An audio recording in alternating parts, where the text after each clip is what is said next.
Bonjour à tous. Bienvenue. Thank you for joining us today. I'm Marco D'Angelo, President and CEO of the Canadian Urban Transit Association, and I'm pleased to be releasing our comprehensive transit and housing report today. And so we've been working on that over the last number of months in partnership with David Cooper from Leading Mobility, and he'll be here to answer questions at the end that are of a technical nature. And so we thank him for being here. And just to look back over the last few months, we held meetings in every region in Canada, from Victoria to Halifax, gaining insight and input from colleagues from across the urban mobility space, in Vancouver to Halifax. And so we were very happy to have over 200 people participate in those roundtables across Canada, including municipal planning agencies, transit systems, development, and academia. They provided essential feedback on our policy recommendations throughout the project. We also set up an expert advisory board, which also provided guidance and insights. And so they helped us to draft the 17 recommendations that we're pleased to include in the report that we're releasing today. Furthermore, we did receive some input as well from CMHC, as well as Infrastructure Canada, and we thank them for that. And so together we explored how transit and housing policies can work together to improve Canadians' daily lives. Because we know that our cities are at a crossroads, and the choices we make now will be there for years to come and will help to shape future generations. Nous avons amorcé cette étude en faisant le constat suivant. Le transport et le logement occupent les deux plus grands budgets des familles canadiennes. Avec le climat économique actuel, la hausse du coût de la vie, les problèmes de main-d'œuvre, les objectifs d'immigration et la croissance prévue de la population, la crise du logement actuel doit être gérée maintenant et rapidement. Et le transport collectif fait partie de la solution. As I said, households and their two biggest expenditures are housing and transportation. So the rising prices of these essentials are impacting Canadians' ability to afford basic expenses, particularly in the aftermath of the pandemic. Increased interest rates are only exacerbating that problem. There is an affordability crisis in Canada. If people cannot afford to live near transit, transit agencies will struggle to regain ridership and build and welcome new riders. So simply put, that is not sustainable. So many Canadians are choosing to move further away from employment centres in search of more affordable housing, leading to longer commutes and increased transit operating costs for our systems. And our communities and our environment both are not being well served if these targets are not met. We face a climate crisis, and we know that transportation accounts for 25% of Canada's greenhouse gas emissions. And we know public transit is one of the best solutions to address that. The housing crisis is a pressing issue. So right now in Canada, we're losing more affordable units than we're building. And according to CMHC projections, Canada needs about 3.5 million additional housing units by 2030 to restore affordability. This is accommodating roughly 500,000 new Canadians that are arriving each year. So with the need to house and connect our growing population, the opportunity to integrate transit and housing policies has never been more apparent. Historically, the two have been planned separately, resulting in new housing developments with little to no transit service or new transit projects without the necessary residential density to increase ridership, to really take advantage of those investments that are occurring in major projects across Canada. We need to rethink our approach today to ensure a brighter tomorrow for all Canadians. Cette approche décousue entraîne des déplacements plus longs, une augmentation des coûts d'exploitation du transport collectif et constitue un obstacle au progrès vers des autres objectifs des politiques publiques. Le logement et le transport sont étroitement liés. Leurs solutions doivent l'être également. Aujourd'hui, je vous présente le point culminant de cette vaste collaboration de l'ACTU avec des municipalités, le gouvernement provincial, des promoteurs, des groupes communautaires, des universitaires et le gouvernement fédéral. So we had several working principles in mind when the research began.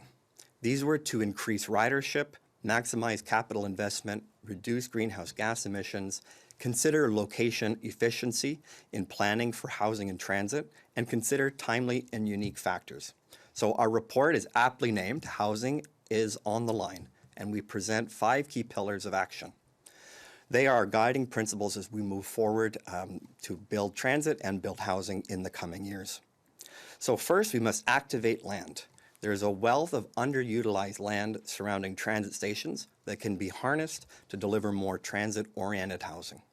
By unlocking the potential of this land, we can provide affordable housing options while maximizing our existing transit infrastructure and grow ridership. So this includes making it easier for municipalities to acquire land around transit stations, addressing speculation near transit stations, and prioritizing intensification in existing transit-accessible areas. Secondly, we're advocating for evolving the mandate of transit authorities. Transit agencies should actively encourage housing development on transit property, including above transit stations and by park and ride lots. This approach is not just a means of maximizing transit investment, but it also provides opportunities for affordable housing. So ensuring inclusivity is the third vital aspect of our endeavor. Transit agencies should seize the chance to expand their customer base, especially among new Canadians and those with modest incomes. Public transit offers a reliable and affordable transportation option that can significantly assist all groups. So by promoting inclusivity further, government should incentivize developers to prioritize purpose-built rentals and non-market housing in transit-accessible areas. Time is of the essence, of course, and that's our fourth pillar. Streamlining approval processes comes into play. Canadians of all stripes can agree that it takes far too long for new housing and new transit to get built. Delays are costly and constrain our economic and social progress.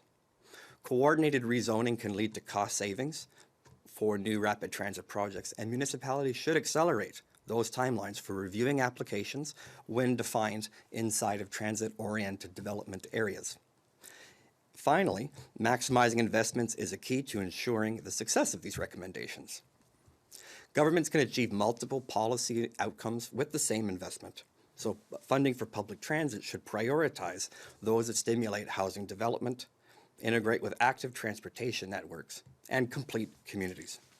The report looks at novel concepts as well, such as location-efficient mortgages, to offer home purchases that are near transit facilities and making sure that those are more accessible to more Canadians. In the initial stages, ridership is taking time to return to expected levels, so there's a need for government to fund transit operating costs that are associated with new capital projects in the future. The effective use of resources is essential to achieving our goals. So we know the Permanent Transit Fund, a new program slated to begin in 2026, represents a significant source of support for transit by offering stability and predictability to transit funding and enabling long-term planning and cost-effective investments in transit infrastructure. CUTA's report also provides a roadmap for the provinces and municipalities to boost housing stock to ensure we're aligning between public transit and housing needs. Embracing TOD, transit-oriented development, maximizes development potential at transit stations and employs real estate strategies for critical transit sites and eliminating parking minimums in TOD areas. Le rapport de l'ACTU s'appuie sur 5 piliers et offre 17 recommandations. Premièrement, nous devons activer les terrains en facilitant leurs acquisitions pour aménagement axé sur le transport collectif et s'attaquer à la spéculation. Et prioriser l'intensification des zones où le transport collectif est accessible. Deuxièmement, le mandat des agences de transport doit évoluer pour pouvoir développer les terrains du transport collectif, bâtir des logements à côté des parcs bus. Troisièmement, nous devons garantir l'inclusion. Quatrièmement, rationalisation les processus de l'approbation. Donnons-nous les leviers pour raisonner proactivement, pour réformer les mécanismes d'appel, pour lutter contre le pas dans ma cour. Finalement, on doit maximiser les investissements. La collaboration régionale doit être encouragée et le fonds alloué selon la performance. So we understand that it takes more than recommendations to create change. It requires concrete, collaborative efforts from all levels of government and our partners. So our report is not just a checklist, it's rather a call to action to create cities where everyone can find a home and where every journey is convenient and where quality of life is second to none. So as we release this report to you, the public today, and our industry partners, we look forward to the discussions that will ensue. And so we invite your input, your ideas, and your collaboration. Thank you, and I'd be happy to take any questions. All right, we'll start with question in the room. It's just a reminder for people joining us online. If you have a question, please use the raise hand function, and we'll go to a question from the room. Yeah, that's great. My name is Elise Skura. I'm from CBC Ottawa. I'm just wondering, there's some pretty ambitious goals, I guess, here, and one of them is about building up above transit stations, affordable housing. I wondered what kinds of challenges you found that there might be during your research for this. Yes, there are a number of challenges, but also a number of opportunities in activating land around where transit projects are being built. And so our recommendations today talk about activating that land, looking at ways to reduce red tape in the approvals process, and evolving the mandate of transit authorities. So currently in Ontario, as one example, is that land that's expropriated to help build transit, but not having transit on it or next to transit in Ontario. To expropriate that land would need to return to the purpose that it was serving before. And so that's one of our recommendations in short, and that's to make sure that land is more available to build more transit and also to build more dense housing in and around transit stations. So we're leveraging those investments by the federal government for capital. Yeah, so it seems like this would require significant amounts of funding, and I wondered where you would see the funding coming from. So there's a number of ways that transit projects are being funded. I mentioned the Permanent Transit Fund, which is coming online in 2026. There's also, provinces are spending record amounts in capital, especially Ontario and Quebec and British Columbia and Alberta as well. So in those provinces, they're putting money up front to say that connecting our communities is a top priority. And we're saying also that we welcome that, but then that housing and planning for housing in and around transit stations will unlock the potential of Canada's transit systems to move commuters around their communities sooner and cheaper and faster. A lot of the policies seem to be around new transit stations that are being built further down the line. What are your suggestions for getting housing built next to places where there's already been this speculation and the land prices are already so high? Okay, on that, I'll answer and also ask David Cooper from Leading Mobility to provide some additional insights on that question in terms of building transit and looking at speculation. And so we're asking for one of our policy objectives is to eliminate the HST on new affordable housing. And so we feel that will help to reduce costs for those that are moving in, whether they're owning or renting. And so we're very pleased to say that and to ensure that folks are living in those homes. And so cities across the country are taking different measures, like making sure that units aren't vacant or raising taxes on vacant units. And so all of this, we hope, will reduce the effect of speculation in the housing market. So I'll turn it over to David to provide some additional work that he was doing during our research period. David. Thank you. So in terms of existing stations, we have a lot of land around our transit station areas, particularly park and ride lots that we don't have utility servicing in, and that's where we need some funding support to activate those lands to build transit. We already to build housing. We already have a lot of transit-rich areas. There's examples of that here in Ottawa. We have examples of that in Toronto, Edmonton, Calgary, many other cities. For new builds, you had a question about overbuild. So one of the things, overbuild's very complicated. You need to have a third-party developer integrate with a piece of public infrastructure. So if you were to incentivize that for funding, or if you were to incentivize that through development approvals or things like that, that's a way to move that forward. But the key piece of this is that we want to catalyze and activate the lands that we have now, but also incentivize the opportunity to build those housing units with the transit when it's being built at the same time. One last question, which is that we already have a housing crisis, and many experts suggest that the big transit authorities in Canada could be in something akin to a death spiral. It sounds really scary. Is it too late to make these big changes? So there's a lot of ridership recovery that is occurring in cities across Canada, and when you look at housing and transit, housing is a bit of a long play. We have the opportunity to build sustained ridership growth through housing opportunities. We have land. One of the things that you want to have to reduce your development costs is the cost of land, and we have a lot of transit available land that is actually in the stewards of transit agencies and municipalities. So when you look at the longer term growth of ridership and the sustainment and sustainability of it, housing is a huge part of that conversation.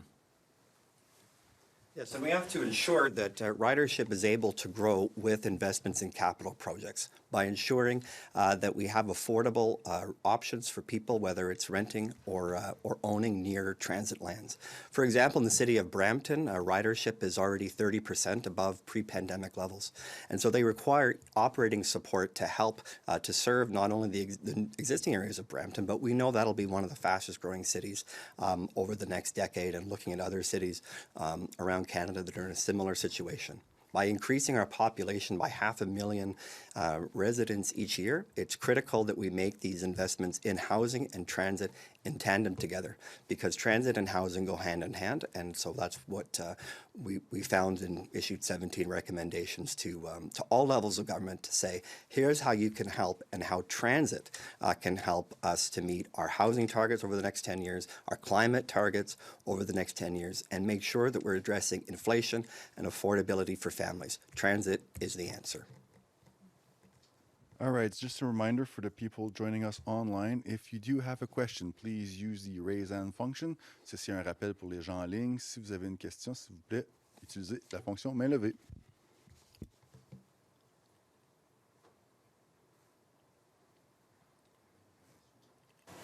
In terms of the federal funding and the provincial funding that you guys are looking at, the upcoming funding that's already been announced and any operational funding, how much is it going to take to make sure that we can make this happen? Well, I think provinces are looking at funding transit in a bunch of different ways, and we're very happy to work with our partners in all levels of government. Just last week, for example, the Quebec government is going to address the deficits at Quebec's transit systems by providing 20% funding to cover the operating deficits over the next 5 years. It's a good start. Certainly other provinces should look at that, and we'll be continuing to work with all provinces to ensure that our cities are not running operational deficits, that they aren't needing to reduce service, to ensure that we can accelerate ridership at the same time as building housing. Merci beaucoup. Thank you very much. Merci. Thank you.